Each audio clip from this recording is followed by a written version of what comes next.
E às vezes a gente leva uma vida inteira para descobrir isso, não é? Às vezes nós vamos incorporando ao nosso jeito de ser detalhes que nem são nossos. E de repente a gente vai fazendo a nossa vida, a gente vai construindo os nossos dias a partir de expectativas que são dos outros. Eu tenho muito cuidado com isso, comigo. Sobretudo por ser uma pessoa muito pública. E você, diante da publicidade que você tem, você não precisa ficar pensando que sua vida é diferente de mim, não. Mesmo você não aparecendo na televisão e não tendo muita gente prestando atenção na sua vida, se bem que as redes sociais todo mundo presta atenção o tempo todo, né? Acabou a vida privada. Mas é impressionante como às vezes nós passamos a ser vítimas e reféns daquilo que os outros imaginam de nós. É muito triste quando você percebe que você está pautando a sua verdade pessoal a partir das expectativas dos outros. Isso pode acontecer dentro do casamento. Muitas vezes uma pessoa pode abrir mão de ser quem ela é, porque ela vive para poder cumprir as expectativas que o outro alimentou. Por isso que o namoro precisa ser um tempo de muitas decepções. Porque o que é a decepção? É aquele momento em que você percebe que o outro não é aquilo que você imaginou. Eu acho profundamente libertador quando alguém fala: Padre Fábio, eu estou tão decepcionada. Que bom, minha filha. Então agora podemos ser amigos de verdade. Porque antes o outro pode ter me imaginado demais. No amor é assim, a mesma coisa. Volto a dizer, você nas instâncias que são suas, eu não sei o tanto que você é conhecido na sua cidade, no seu bairro, na sua rua, mas você é conhecido de alguns. E você corre o risco de guardar e de manter coisas na sua personalidade que nem pertencem a você, que foram colocados por outros. Eu gosto muito da experiência que Jesus nos fala no Evangelho de Mateus, uma parábola que ele utiliza-se de um exemplo do campo, porque Jesus era um homem simples, ele não falava de filosofia. Paulo fala filosoficamente. O apóstolo Paulo, quando você pega os escritos dele nas cartas, você tem ali um intelectual falando. Jesus poderia até ter essa capacidade intelectual, mas ele falava de maneira simples. Porque a missão de Paulo é diferente da missão de Jesus. Paulo tem o grande objetivo de tornar Jesus conhecido no meio daqueles que não acreditavam. Então ele precisava das rebuscações, intelectuais para poder para convencer aqueles que estavam ouvindo, para que pudesse dar a ele uma credibilidade. Jesus é muito direto. Ele fala de maneira muito simples, porque o grande desejo dele é tocar e transformar o coração de quem o escuta. Então você vai ver em muitos momentos Jesus utilizando-se de exemplos da vida do campo, porque ele falava com lavradores, ele falava com pescadores, e essas pessoas só podiam entender se ele falasse assim, com essa simplicidade. Mas essa simplicidade é de uma profundidade que ainda hoje continua nos falando. Deus nos fala com a voz que a gente sabe ouvir. Ele não vai falar com você a partir de uma linguagem que lhe é diferente, não. Sempre que Deus quer falar comigo, Ele fala a partir da linguagem que eu entendo. Ele vai utilizar-se de todos os recursos que são próprios da minha alma. Então, se você gosta de arte, é natural que Deus vá se revelar de maneira muito especial a você através da arte. Se você é muito religioso, Deus vai ter facilidade de se manifestar na sua vida através da religião. É por isso que a gente precisa ter muita paciência com aqueles que não vivem igual a gente, que não escutam a mesma voz que nós escutamos. Fica tranquilo, mais cedo ou mais tarde Deus falará com aquela pessoa com a linguagem que ela sabe ouvir. Porque o grande desejo de Deus é comunicar-se a todos nós. Você como pai, você não precisa falar linguagens diferentes lá na sua casa? Você como mãe, tem 5 filhos, dá para falar igual com todo mundo? Não. Seria uma tolice da sua parte querer falar com todos os seus filhos utilizando-se da mesma linguagem. Você fala de um jeito que o seu filho, aquele específico, entenda, porque é seu desejo comunicar-se. Por isso que é bom a gente observar o outro, porque lá você vai com um jeitinho que vai facilitar a palavra cair no coração dele. Quando eu falo a palavra, é o dia a dia, não estou falando só da palavra de Deus, não. Às vezes você precisa dar um conselho para uma pessoa, você sabe que aquela pessoa está necessitada daquele conselho, mas se você chegar com os recursos errados, como diz a própria palavra, a Sagrada Escritura, é jogar pérolas aos porcos. Não que o outro seja um porco, não. É que às vezes o espaço, a maneira como nós escolhemos fazer é porca. É precioso o que eu preciso dizer, mas se eu digo com arrogância, você nem presta atenção no que eu estou dizendo, não? Eu particularmente tenho muita dificuldade de prestar atenção num arrogante. Pode estar falando a coisa mais verdadeira do mundo, aquilo não me toca. Essa semana eu estava lendo a entrevista que a Adélia Prado deu ao jornal O Globo. Não sei se alguém aqui teve a oportunidade de ler. Se não, dá uma pesquisada na internet. A simplicidade com que aquela mulher faz uma leitura do Brasil a mim comoveu, porque ela disse que a tragédia de Mariana, aquela lama toda, é a expressão de uma lama maior. E ela falou que ela tem medo dessa lama. Aquela tragédia expressa outras tragédias nossas. Uma mulher simples, extremamente sábia, intelectual, mas que fala com a gente de uma maneira tão direta que é impossível a gente não ficar tocado e, mais que isso, modificado por aquilo que o outro disse para nós. Este é o empenho de Jesus, minha gente. Tocar o coração do outro para que ele seja modificado por essa palavra que sempre quer o nosso bem. Se você procurar no Evangelho alguma palavra que seja contrária à sua felicidade, você pode me apresentá-la. Não. Toda e qualquer palavra dita por Jesus é sempre favorável ao crescimento daqueles que escutam. Até quando essa palavra é mais dura. Porque você também, como mãe, sabe que apesar de todo o amor que você tem pelo seu filho, a palavra dura faz parte do processo educativo. Não tem como você amar o seu filho e educá-lo sem a palavra dura de vez em quando. Mas aí você encontra o formato certo para dizer a palavra dura. A palavra dura precisa ser dita de maneira que aquela criança ou aquele adolescente, ou até mesmo aquele jovem, identifique que ela lhe é favorável. Sim.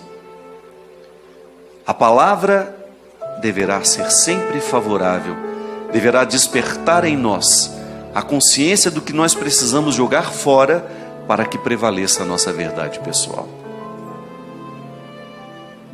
Se a gente se empenhar nessa investigação diária da nossa personalidade, nós vamos descobrir muitas atitudes, muitas coisas que foram colocadas sobre nós, que são um obstáculo para o nosso crescimento pessoal. É por isso que a conversão, minha gente, só é possível àquele que se dispõe a ser verdadeiro. Você pode observar que Jesus em nenhum momento ele lida bem com os mentirosos, porque a salvação só é possível aos que aceitam a verdade. O primeiro passo é a gente reconhecer a nossa indigência. Sou miserável, não tenho medo dessa miséria, administro a dia. Eu acordo miserável e vou dormir miserável, mas vou dormir consciente de tudo aquilo que pode ser um obstáculo para o que Deus pretende em mim. Eu não posso me render a essa parte estragada que me foi jogada pelos outros, ou até mesmo que foi buscada livremente por mim.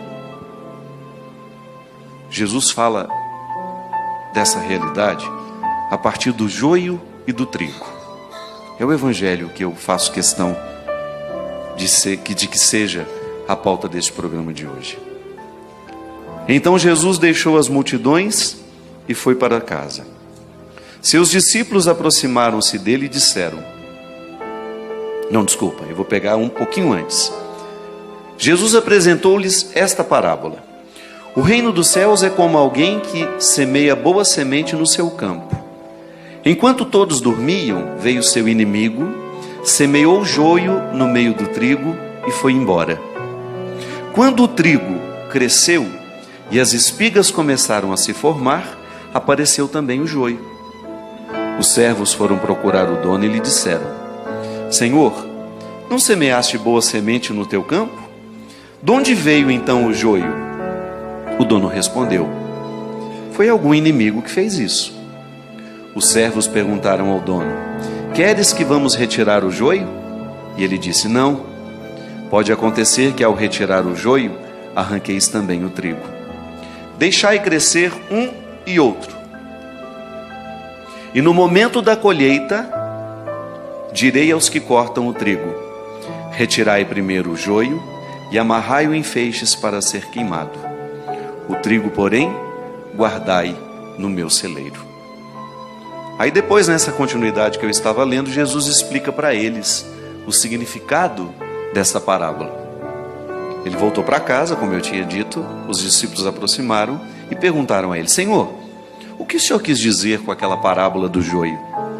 Ele respondeu: Aquele que semeia a boa semente é o Filho do Homem. O campo é o mundo. A boa semente só são os que pertencem ao reino. O joio são os que pertencem ao maligno. O inimigo que semeou o joio é o diabo, e a colheita é o fim dos tempos. Os que cortam o trigo são os anjos. Como o joio é retirado e queimado no fogo, assim também acontecerá no fim dos tempos. O Filho do Homem enviará seus anjos, e eles retirarão do seu reino toda causa de pecado e os que praticam o mal. Depois serão jogados na fornalha de fogo. Ali haverá choro e ranger de dentes. Então os justos brilharão como o sol no reino de seu Pai. Quem tem ouvidos, ouça. Como nós temos, a gente ouve, né? Eu sempre gosto de pensar que o fim dos tempos para nós é hoje. Eu tenho todo o direito de acreditar as minhas esperanças escatológicas. Bonito isso. Eu pensar que eu viverei um juízo final. Ótimo. Mas eu preciso fazer diariamente a experiência da volta do Filho do Homem na minha vida. O verdadeiro cristianismo consiste em nós vivermos diariamente este impacto da palavra de Deus em nós. Não posso esperar para o futuro, minha gente. Ou eu vivo esse encontro final com o Senhor hoje, ou eu vou sempre adiando as minhas transformações. Porque o meu cristianismo, quando levado a sério, ele me coloca na pauta do dia tudo aquilo que em mim precisa ser comparado com ele. Eu não posso negligenciar a minha oportunidade de ser parecido com Jesus. Você já me ouviu falar muitas vezes isso. Eu gosto de mudar um pouco essa chave, para a gente ressignificar a nossa pertença religiosa. A religião não deve ser uma obrigação para nós. Eu sei que você cresceu aprendendo que era obrigação ir à missa, confessar-se uma vez por ano. Eu sei que você cresceu aprendendo que o jejum é obrigação. Tudo foi obrigação na nossa vida, quando o assunto era religião. Esqueça isso. Apague isso. Cada vez que eu vou participar da Eucaristia, eu estou manifestando publicamente o meu direito de receber a vida de Cristo em mim. Não é porque eu sou obrigado a ir, não. Obrigação é um conceito muito frágil para ser sustentado nos dias de hoje, onde as pessoas têm tanta consciência de liberdade. Isso pode ter funcionado no tempo dos nossos avós, que subjugavam a vontade de seus pais, de seus superiores. Não, quanto mais livre vai se tornando uma pessoa, menor é a sua necessidade de obrigações. Quanto mais livre o coração se torna, menos você quer obrigações, você quer direitos. É igual a cidadania. Eu não jogo lixo na rua porque alguém está me observando e depois vai me punir. Não, não é por isso não. É porque eu tenho consciência que eu sou cuidador daquele lugar e eu tenho o direito de que ele permaneça limpo. Modifica, é uma chave que modifica dentro de nós. Eu quero ser parecido com Jesus. Quero sim. No meu modo de pensar, no meu modo de agir, no meu modo de ser, no meu modo de falar. Porque eu já concluí, a vida me fez concluir, que quanto mais parecido eu sou com Ele, quanto mais eu faço as escolhas que Ele fez, quanto mais eu penso como Ele pensou, maior é a oportunidade que eu tenho de potencializar aquilo que Deus me deu humanamente falando. Aí a gente ganha, você ganha, eu ganho. Por isso, cada vez que eu vou dormir sem ter feito o meu juízo final, que você pode chamar do que você quiser. Todo homem, toda mulher que leva a sério o seu cristianismo, precisa fazer o seu juízo final antes de dormir. Como foi que eu vivi hoje? Como foi que eu tratei as pessoas? O que eu escolhi hoje? O que eu vi? O que eu ouvi? Quais foram as escolhas que determinaram hoje o meu jeito de ser? Aí você está fazendo o que Jesus falou, dando uma olhada no campo da sua vida, na seara da sua vida, e identificando onde é que está o joio, que é aquilo que pode ser favorável ao seu crescimento humano, e onde... O joio não, né? Desculpe-me, é o contrário. Ainda bem que você estava atento e me olhou assim. Onde é que está o trigo? Tudo aquilo que é bom em você. Quantas pessoas semeiam trigo na sua vida? Hoje, por exemplo, muita gente pode ter semeado trigo na sua vida. Em mim, muitos. Um sorriso bonito que nos oferece é um trigo que cai no nosso canteiro. Uma palavra bonita que nos oferece. E quando eu falo bonita, comprometida, o bem. Um gesto de amor que uma pessoa faz, de delicadeza que uma pessoa faz com a gente na fila do banco. É joio? Não, é trigo. Aí você faz a leitura da seara e você pensa: hoje tudo isso foi semeado em mim para me tornar um campo fértil. É o reino de Deus crescendo em mim e em você através das nossas escolhas. Mas eu sei que também tem muito espírito de porco solto pelo mundo afora. E tem muita coisa ruim que cai o tempo todo sobre você. Uma fofoquinha que você vê no Facebook, você dá asas àquilo, aquilo te desagrada, te deixa chateado. Uma briguinha que aconteceu ali no Twitter e você levou aquilo a sério. Ou até mesmo uma fofoquinha que você fez, uma palavra maldosa que você soltou, uma palavra que você sabe que não edifica quem lê. Apenas por um mecanismo de carência, muitas vezes a gente faz. Nós semeamos joio nos outros e os outros semeiam joio em nós, é natural.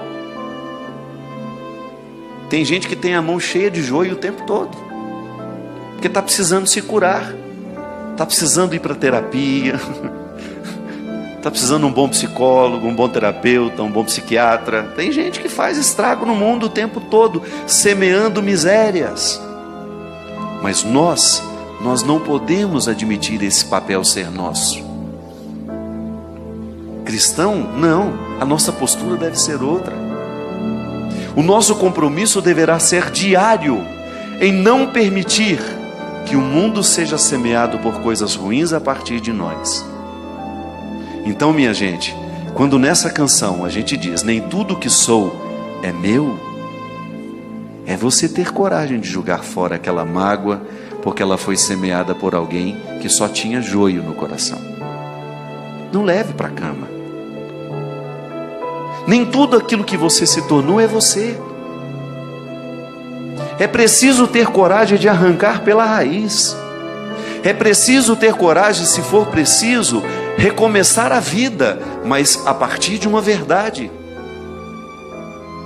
Reunir o trigo que foi semeado em você, tudo aquilo de bom que você recebeu dos seus pais, dos seus amigos, das pessoas que passaram pela sua vida, porque até mesmo as pessoas que nos amam, ainda que não estejam conscientes disso, jogam joio no nosso processo humano. Quantas coisas eu precisei renunciar depois de grande, porque eu tomei consciência que aquilo não me fazia bem. Detalhes da personalidade da minha mãe, do meu pai, dos meus irmãos, da própria influência que um familiar às vezes exerce sobre nós. Eu tenho certeza que aqui, e muita gente que nos assiste em casa, conhece pessoas que ficaram emperradas na vida por causa de relações doentias familiares. Porque não tiveram coragem de arrancar a raiz que até então lhe prejudicava de ser quem ela era.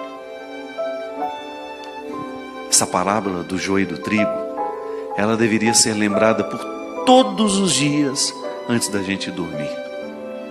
Porque é uma oportunidade maravilhosa que a gente tem de fazer essa limpa no canteiro da nossa vida, de fazer uma verdadeira reestruturação no contexto das nossas escolhas